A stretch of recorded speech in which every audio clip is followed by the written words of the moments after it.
Então, o erro de modelo, se você perguntar assim, qual foi o grande defeito, qual o grande problema da economia brasileira?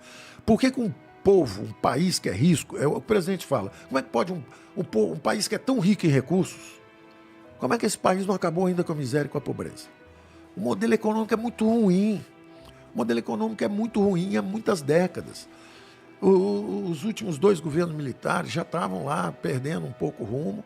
Entrou a democracia, a redemocratização, conseguiu pegar a inflação 200, levar para 5.000% por falta de capacidade, por incapacidade. Os políticos não estavam habilitados, eles ficaram tanto tempo fora do poder que eles não tinham capacidade de escolha correta. E os economistas, a mesma coisa, todo mundo pensando em política, fazendo besteira, congelando preço, que foi o plano cruzado, congelando ativos, sequestrando poupança, que era o plano Collor, fazendo uma besteira atrás da outra. E nós perdemos décadas, perdemos 2, 3 décadas, mas fomos aprendendo e progredindo aos poucos na tentativa e erro. Quando explodiu o câmbio, nós aprendemos a flutuar. Quando foi para hiper, nós aprendemos a ter um banco central forte. Quando endividou em bola de neve, nós fizemos o teto. Quer dizer, é um aprendizado a duras penas por falta de conhecimento. Mas o Brasil está tentando andar na direção certa. Mas é um modelo, durante 30 anos, é um modelo de centro-esquerda, que é, ao contrário do que eu falei, que acredito na descentralização dos poderes, na descentralização da decisão econômica, a centro-esquerda é o contrário. Ela acredita na virtude do planejamento, na virtude do Estado grande. Ela tolera os mercados. Ela é obrigada a tolerar. Se ela pudesse, ela tributava 100% você. Pegar tudo que você produz.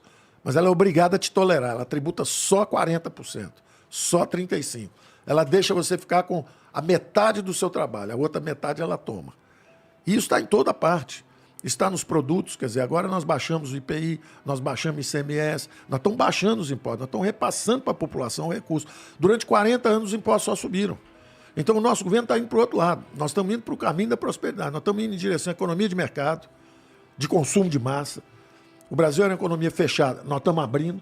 Os governos anteriores, o governo que fez mais acordos, tinha feito 4 acordos comerciais. Nós já fizemos 15. Ainda vamos fazer antes do final do ano, ainda vamos fazer mais. Os governos anteriores subiram os impostos. Nós estamos reduzindo os impostos. Então, a economia fechada, nós estamos abrindo. Imposto alto, nós estamos reduzindo. Gasto do governo era muito alto. Nós entramos, o gasto com a administração pública federal era 4,5% do PIB. Hoje é 3,5%. Nós baixamos. Então, nós estamos indo para um outro caminho. Nós acreditamos no caminho da prosperidade. Mas, ao mesmo tempo, sem esquecer o que você falou. Eu aprendi muito com gente de esquerda. Eu li muito. E tem razão. A sensibilidade social é importante. Tanto que eu estava ajudando, justamente com esse choque, direita-esquerda, eu estava ajudando uma pessoa que eu achava que podia ser um cara meio de centro, uma terceira via e tal. Só que, tem que ter push, tem que ter potência para aguentar o tranco. O jovem talvez não aguentasse, desistiu. E foi assim que o Bolsonaro falou comigo: vem cá, se ele desistir, você me ajuda? Porque o Brasil está indo para o caminho da miséria. Nós queremos ir para o caminho da prosperidade, para o outro lado. Você me ajuda? Eu falei: ajudo.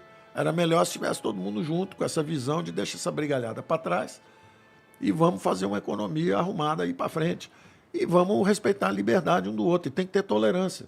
Dizem que ele é intolerante. Eu nunca vi tanta intolerância também. Eu, por exemplo, sou um liberal, não sou um conservador. Me impressiona a intolerância da esquerda com a visão do conservador. Se a esquerda é democrática, a democracia brasileira parece um saci-pererê. Só pula na perninha esquerda. Só pode ter governo de esquerda, presidente de esquerda, tudo de esquerda. Você parece um cara que é conservador, fala Deus, família, patriotismo, a pátria é importante. Aí começa todo mundo a jogar pedra. Por quê? Nós vamos ser intolerantes com os conservadores? Vou chutar por que o povo brasileiro busca muito ideias de esquerda. Eu acho que é porque a gente tem muita gente que tá na merda. E aí as ideias de esquerda, elas tendem a pelo menos parecer mais abrangente nesse sentido. Por exemplo, eu acho que uma das principais críticas que tem a políticas do governo, daquele cara lá que é o ministro e tudo mais, que é o lance da reforma da Previdência. Para você ver, você está 100% certo em dizer que existe uma atração pelas ideias que são aparentemente mais generosas.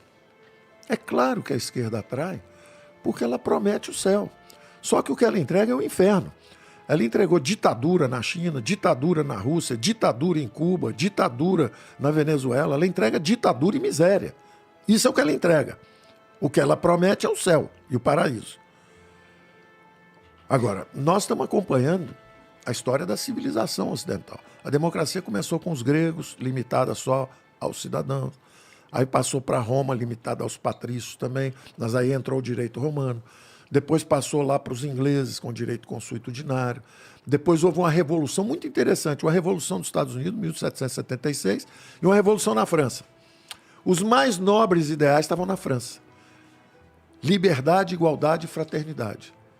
Eram nobres ideais, mas a visão era também intervencionista. Resultado da França.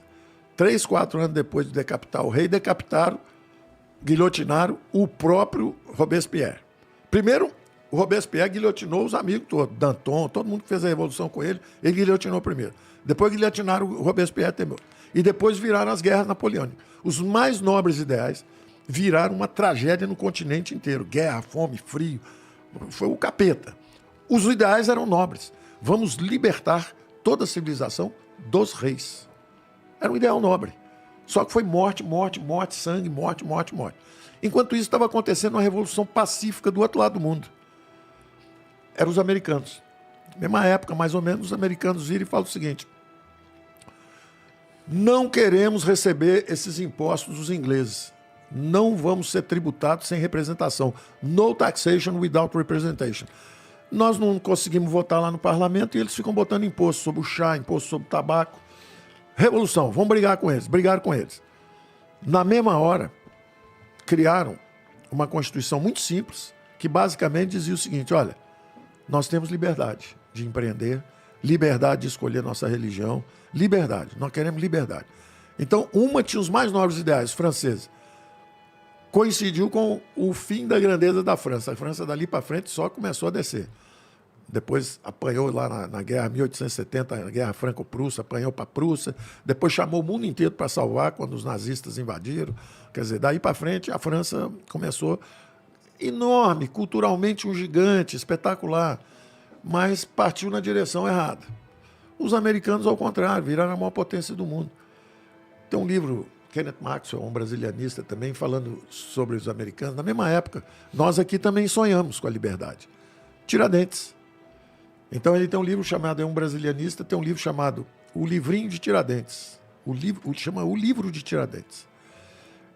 Os brasileiros, naquela época não tinha WhatsApp, né? Você tinha que mandar uma carta em francês, aí mandava para a França, o cara lia, passava para o inglês, mandava para os Estados Unidos de barco, né? Ele ia de navio, 3 meses para lá, 3 meses para voltar. Os brasileiros dizendo o seguinte: olha, nós somos mais ricos que vocês. Vocês têm tabaco, nós temos ouro. Vocês lutam contra a maior potência, não era ainda, mas seria logo depois, os ingleses. Nós lutamos contra os portugueses, é mais simples. Ou seja, nós devemos ganhar deles, podemos ajudar vocês aí em cima a ganhar deles. Vamos juntar as Américas, o grande continente da liberdade. Bom, logo depois, Tiradentes preso. Quem é que entregou o Tiradentes? Foi a primeira delação premiada, o Silvério dos Reis, que devia uma nota, devia uma grana para os portugueses. Estava devendo dinheiro. Falaram com ele: ó, nós vamos perdoar a sua dívida se você entregar todo mundo aí. O traidor traiu Tiradentes, traiu todo mundo, enforcaram, esquartejaram, e o Brasil continuou sem conseguir a liberdade econômica. Então, o Brasil, e a esquerda, tem visões extraordinárias. Os ciclos, o Celso Furtado, Caio Prado Júnior, são caras bacanas, leram bem coisas que aconteceram no Brasil. Agora, eles não têm a teoria econômica suficiente para entender como fazer um futuro melhor. Então, eu até dizia o seguinte, para o jovem que eu estava ajudando na política, antes de ajudar o presidente Bolsonaro, eu dizia para ele o seguinte: olha, se te perguntarem se é direita ou esquerda, você fala assim: minha geração caminha com as duas pernas. Eu vou ter a generosidade, a fraternidade, que a esquerda finge que tem, porque, na verdade, quando estão no poder, desvio de recurso, corrupção, acaba o crescimento econômico e, ao mesmo tempo, vamos usar a economia de mercado. Também são os defeitos da direita, que a direita também é danada, gosta de um orçamentozinho para encostar lá e puxar favores e privilégios para eles mesmos. Então, o que nós temos que procurar são as pessoas de bem, E temos que tolerar uns aos outros do ponto de vista de visões diferentes. E temos que ir para as eleições. Agora, um país que teve 30 anos seguidos de esquerda no comando, pelo amor de Deus, dá para ser tolerante, ter um pouco de paciência com um governo que em 4 anos teve que enfrentar 2 anos e meio de Covid? Dá para pelo menos ser justo. Pelo menos ser justo conosco. 27 milhões de empregos, 16 milhões criados e 11 milhões protegidos. PIB crescendo 4,5% ano passado e 3% esse ano. E vai crescer de novo o ano que vem. Inflação mais baixa que nos Estados Unidos, que na Alemanha. Nunca viram isso. Ninguém nunca viu isso. Dá para ser justo conosco? Um dos pontos que você menciona bastante, que deveria ser um foco de um segundo governo, é a industrialização, né? O Brasil é muito rico em alimentos, muito rico em espaço, tem um povo muito diverso, mas, ao mesmo tempo, a industrialização patinou, de algumas maneiras.